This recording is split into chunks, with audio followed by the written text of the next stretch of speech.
Hello, this is Robert with Burcamp Advisory Group, and what I want to do is do a video on the comparisons that we will receive from our organizational chart.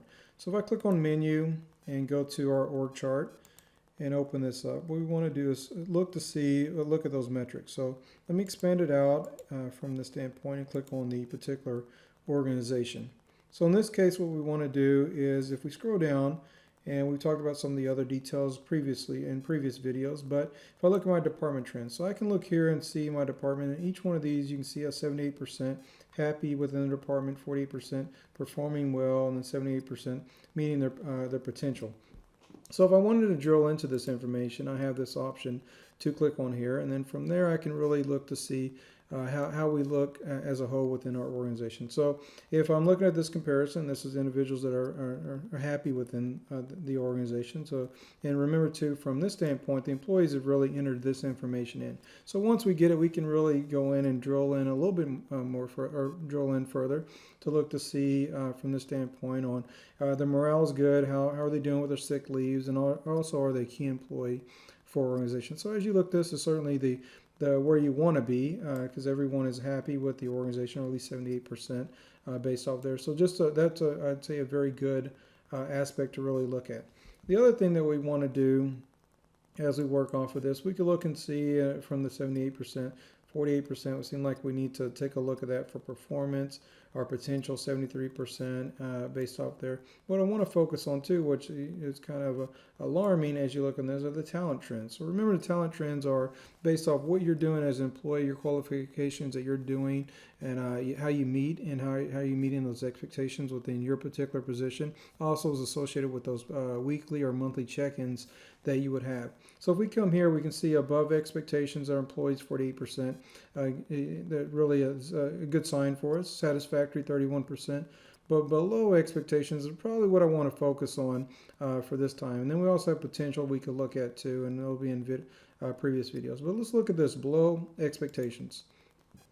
So if I open this up and I see, and I want to do a review on how everybody's doing, I can see that morale, we have Brandon certainly has a better morale, and then we have some others that are having some problems that really don't feel like they are involved with the organizations, are really tied into the organization. So those we certainly want to look at, we want to address, and have our managers take a look at those. But the one that kind of pops out to me that I look at and see is that I have up here at the very top is he's in the human resource administrator. Morale is good. He's starting to take some sick leave, so that could be a potential problem. But he also is a key employee.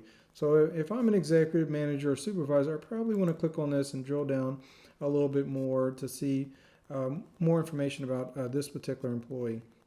So I can see here if I click on and I work off of this, I can look at as a manager, who is the manager. I could go in and look at those, review those check-ins that he's had with his particular manager, see if there's what kind of comments we're receiving. It may just be a bad time during his life that he's struggling with that is kind of affecting his work performance. So that could give me some inclinations that I'd want to look at. It could give me more information about this particular employee. But here, what we can see here is the data. So this is the data that we get from the metrics, which is potential. So right now he's very low on potential. And then this is information that's been given from his manager. Morale is okay, and then ready to progress, really not there yet. But right here is the high impact. So his manager has deemed this particular employee has a high impact. So I probably need to see and find out a little bit more based off of there. So I have the option too. I could look at and go into his manager from that standpoint and take a look at the check-ins that this particular employee's had with his or her manager based off that, and find out a little bit more information about what the issue is, because it is a high impact employee. So I want to make sure that we're taking care of that issue, and if there's something we can take care of, we want to do that. If not, then we need to probably start planning for a future position or future resource to take over that role. So that's a very important thing. So if I wanted to, I could click on the individual, the HR manager, or what I could do, if we go back to where we were, we can also hit the back button to rotate back in there, but this is probably a little bit easier from this standpoint. But if I'm here at the executive level, and I know he was in HR, so I can expand this out a little bit more, and then we know as we worked off of that, Elvira was his manager, so then I can go and I can look and see and try to see how he's doing within his department. I could see that there's a vacancy here, so maybe he's doing more work because there is a vacancy and we need to fill that position. So very important things to look at. This gives you a really good holistic view, and you can really dig into the data to find out what the issues are and try to address them before they become a problem.